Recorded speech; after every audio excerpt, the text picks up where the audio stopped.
So let's take a deeper dive into the market reaction to this services data. With us, we've got a very special guest, Jay Woods. He is the Chief Global Strategist over at Freedom Capital Markets. Jay, thanks for coming in with us. I know it's been a rough week for markets, so we appreciate you rolling up the sleeves to come in here. But looking like we're bucking the trend today, how positive of a catalyst is this ISM data for the market? And are you surprised by the rally we're seeing right now? Not surprised by the rally, given the drastic sell-off we had to start the month of September off. But we're putting every data point under a microscope. We reacted to the beige book yesterday. I've been down on the floor for 30 years. We really don't give much attention to the beige book. So every little data point that gives us an insight, if the labor market cooling off, or do we have issues there? That's what's moving markets now, because Jerome Powell, the dual mandate, we always focused on inflationary data, and that CPI, the biggest number. Now, everything is pointed to Friday. Friday is the biggest unemployment report we've had since the last one, obviously, which came 2 days after the Fed meeting. And what we learned after that meeting was, all right, one, the Fed didn't really know the data because it came in hot. We were expecting 4.1%. We got 4.3. Tomorrow, 4.2%.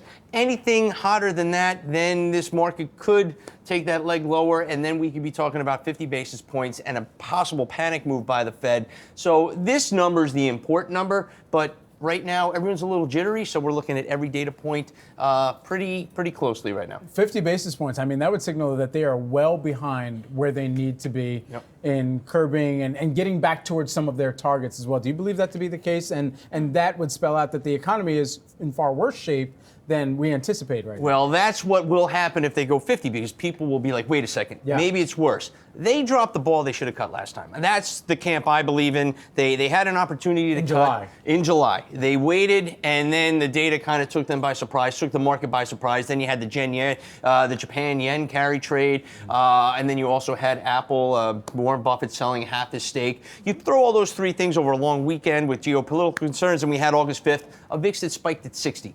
Now, I watch the VIX closely. You don't see spikes like that without aftershocks, and that's what we're seeing now. And we got that on Monday, first day, or Tuesday, first day of September.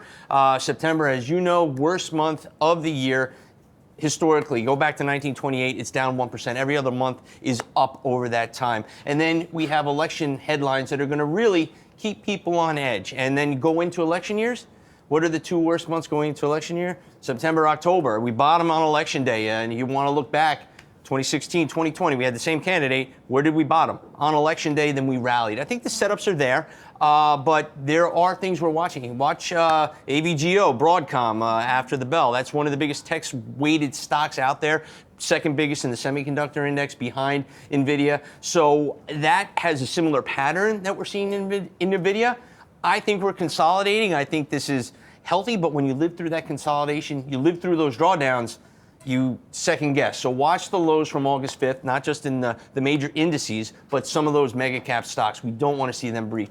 So investors who have been resting on their laurels with the AI rally, who are all in on NVIDIA, and they're starting to freak out, they're hearing you say that they're in for more freak out throughout September and October. What do? Do they hold NVIDIA? Do they yes, out and sell? It is a stock you put away, you try not to look at. But as someone that analyzes the market and looks at these stocks on a daily basis, we talk about it incessantly. You're a little nervous right now, but let's put it in perspective. Last August 2023, it had a great quarter, great guidance. What did it do? It went up a dime, and then it went down 20%. After that, it consolidated from August to January. What's it doing now? It had a great August quarter. You know, there were whisper numbers that may have been a little bit better. We didn't get that catalyst to take us to new highs. We're consolidating. We're down 30%, a little over 30%. But we've had 3 drawdowns since last August of over 20%. So when it moves, when it goes negative, it goes quickly, and it causes what I think are buying opportunities over the long term. So nothing has changed fundamentally to me in the stock. It's all systems go when your biggest competitors or your biggest utilizers of your system, your biggest customers are those mega cap names, and they have not slowed down their CapEx spending. I think this is an opportunity you look back on by the end of the year and say, wow, I should have bought it when it was selling off. So buy the NVIDIA dip. I would think so.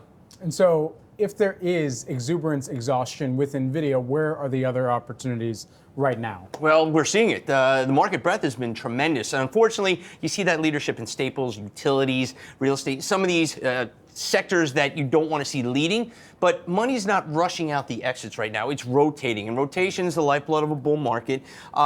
I don't like this leadership, but healthcare, financials. Financials is probably the strongest sector to me, and should continue into the end of the year. So I'm not seeing market deterioration across the board. We're seeing people rotate. And then think about it. If you own $10,000 worth of NVIDIA on January 1st, it was up 150%. You had $25,000 now in your portfolio.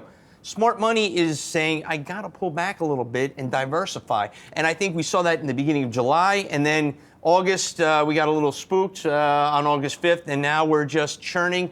And I think Broadcom, we'll see what they say, because Broadcom can lead NVIDIA this time, and that would be interesting to see if it does. Yeah, some of those holders probably just saying, please, execs, don't sell any more shares at this juncture, too. That was one of the factors that played into it as well. Jay Woods, who is the Freedom Capital Markets Chief Global Strategist. Great to see you here in studio. Great seeing you guys. We didn't even talk Eagles. We didn't. We spared the folks here today. Survivor We picks. gave them a Get lot those of that picks today. in, guys. All right. We'll talk in the break. All right. Thanks so much.